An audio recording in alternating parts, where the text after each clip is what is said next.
11월 14일 새벽 은혜, 하나님께서 우리에게 주신 말씀은 시편 71편 1절에서 13절까지의 말씀입니다.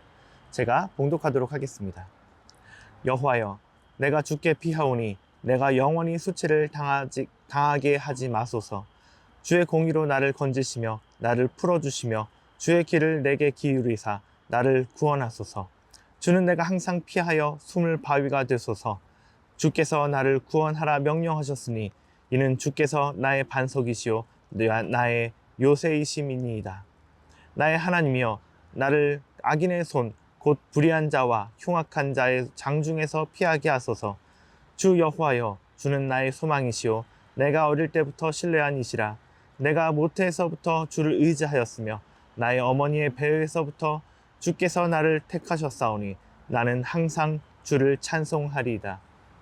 나는 무리에게 이상한 징조같이 되었사오나 주는 나의 견고한 피난처시오니 주를 찬송함과 주께 영광 돌림이 종인토록 내 입에 가득하리이다.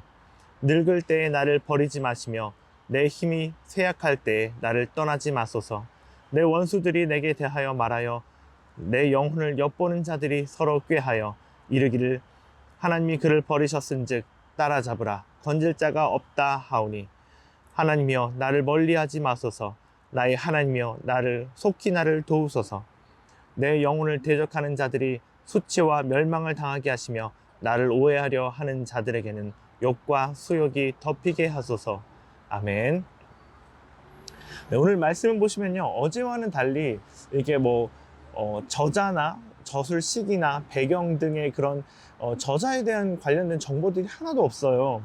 그래서 이제 누가 썼다라고 정확히 말하기는 좀 쉽지가 않지만 두 가지의 설이 있거든요. 예레미야가 적었다라는 설이 조금 있고, 근데 대부분은 이제 다윗이 적었지 않았을까라고 추측하고 있습니다. 왜 그러냐면요, 이제 다윗의 비탄시인 이 31편, 시편 31편의 1절에서 3절까지의 구조가요, 지금 이 71편 1절부터 3절까지의 말씀이랑 비슷하기 때문에 그래요. 그래서 이제 이런 배경 안에서 하나님께서 오늘 우리에게 주시는 교훈, 첫 번째는요, 절망적인 상황에서도 주님을 의지하는 훈련을 하자입니다. 네, 오늘 말씀을 보면 시편의 기자는 어렵고 절망적이고 그런 상황에 처해 있음을 알 수가 있습니다. 1절에 내가 주께 피하오니 라고 하면 이 어려움이 지금 닥치고 있다는 것들을 우리가 알 수가 있잖아요. 나를 건져 달라고 하는 것, 그것은 지금 수렁에 빠져 있다라고 하는 것들을 나타내며, 자, 3절 내가 피하여 숨을 바위가 되게 해달라는 말은요, 지금 내가 피할 곳이 필요한, 피해야 하는 상황, 급한 상황에 있다는 것들을 나타내고 있습니다. 4절에는 악인의 손, 불의한 자와 흉악한 자가 지금 나를 노리고 있는 그런 상황이라는 것들을 또한 알려주죠. 그럴 때 이 시편 기자는 어떻게 했다고 얘기합니까? 5절을 보시면요, 주께서 나의 소망이라고 얘기합니다. 어렸을 때부터 주님을 신뢰했다고도 이야기합니다.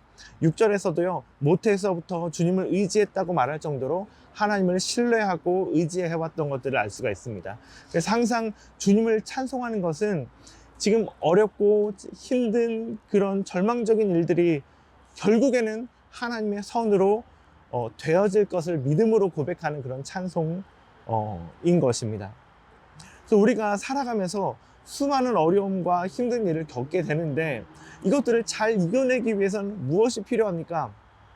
우리가 군대에 가서 훈련을 받는 이유가 무엇일까요?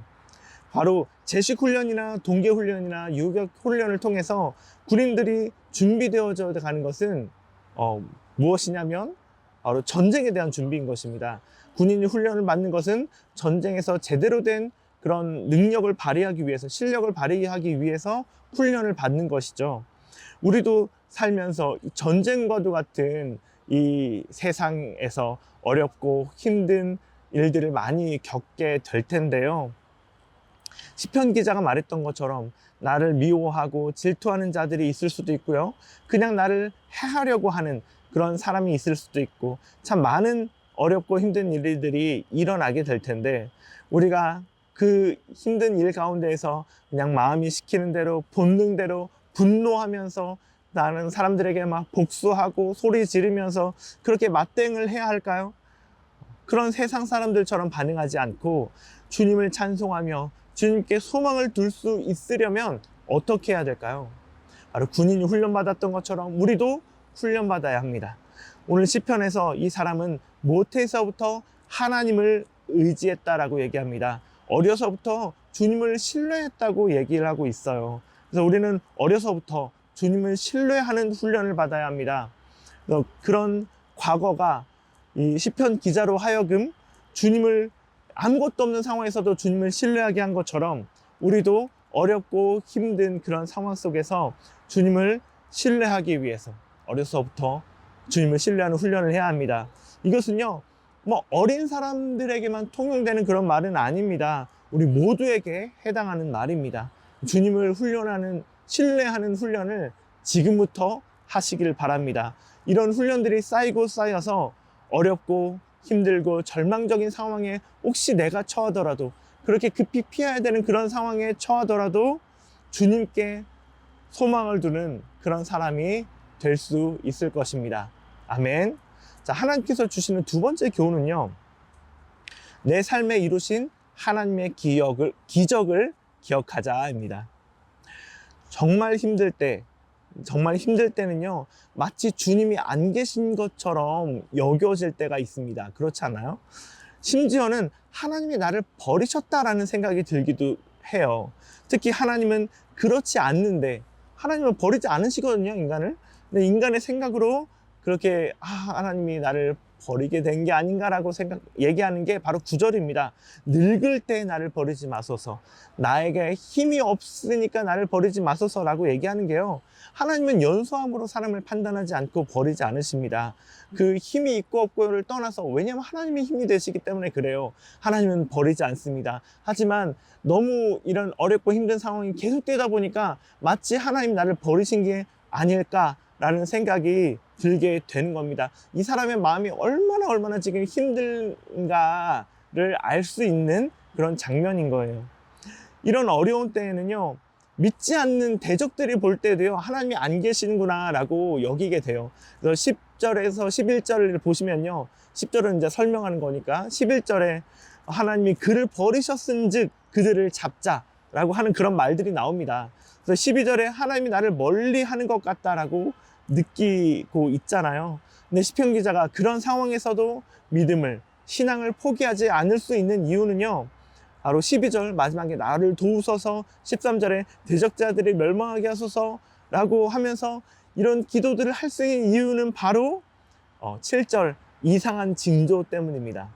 이 징조라는 말은요, 이제 여기서는 징조라고 번역이 되었지만 이 똑같은 원어가 쓰였을 때 다른 책에서는요, 이적, 기적, 기사 이렇게 많이 되었거든요. 번역이 되었거든요.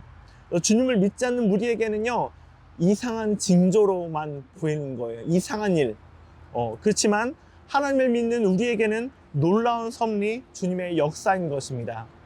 주님을 신뢰하는 주님의 이 시편 기자의 그 신뢰가 주님의 역사를 이뤄내고 그 역사를 통해서 주님이 견고한 피난처이심을 기억하는 것입니다.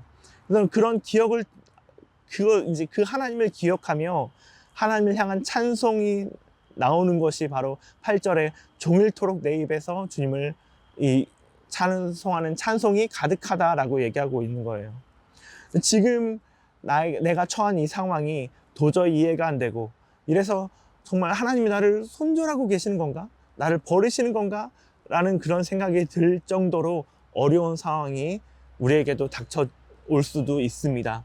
심지어 믿지 않는 사람들도 야, 네가 믿는 하나님이 도대체 어디 있냐? 라고 얘기할 정도의 상황이 찾아올지도 몰라요. 그런 상황에서도 우리가 하나님을 기억하고 하나님께 소망을 둘 수 있는 것은 앞서 말한 훈련을 하는 것, 주님을 신뢰하는 훈련을 하는 것도 그렇지만요, 또 한 가지는 주님의 기적, 주님의 구원을 기억하는 것입니다. 이렇게 인생에서 큰 어려움이 찾아오는 게 아마 처음은 아닐 거 아니에요. 하나님이 나를 만나주시면서 겪었던 그런 구원을 다 모두가 아마 기억하실 겁니다. 있을 겁니다. 근데 이 어려움은요, 하나님을 만났던 구원을 잊어버리게 해요. 그런 어려움들이. 하지만 그 하나님을 잊은 채로 살아간다면 우리는 정말 이 사람처럼 하나님이 내가 나이가 들었다고 나를 버리셨나? 내가 힘이 없다고 나를 버리시나? 라고 그런 생각, 인간적인 생각까지도 들게 하는 것입니다. 하나님이 나에게 행하셨던 그 구원의 놀라운 기적을 기억하십시오. 이런 어려운 상황, 아무 답도 없는 그런 어려운 상황에서도 하나님이 역사하시며 믿지 않는 사람들에게 이상한 징조이지만 믿는 나에게는 다시 없을 응답으로 그렇게 역사하실 주님을 우리가 기억하며 기다리며 견뎌 나가야 합니다. 성도님들께서도 그렇게 하나님이 없다고 느껴지거나 하나님에 대한 오해가 생길 정도로 그런 어려운 상황이 찾아왔을 때 주님이 주셨던 구원을 기억하며 기적을 기억하며 주님을 붙들고 나아가는 행복을 전하는 교회 모든 성도님들 되시기를 간절히 바라겠습니다. 기도하겠습니다. 하나님 아버지 감사합니다. 오늘 말씀을 통하여서 주님을 신뢰하는 훈련을 하게 하심을 감사합니다. 또한 주님의 역사를 기억하며 우리가 정말 주님이 나를 버리신 건 아닌가 라는 생각이 들 정도로 그렇게 어렵고 힘든 상황에 처한 우리들의 상황을 주님께서는 기억하고 계시고 우리를 붙들고 계시다라는 것들, 우리를 언젠가 주님의 선하심으로 역전시켜 주실 거라는 것들을 우리가 기억하며 끝까지 견뎌 나갈 수 있도록 주님께서 힘주시고 함께 해주시기를 간절히 원합니다. 예수님의 이름으로 기도합니다. 아멘.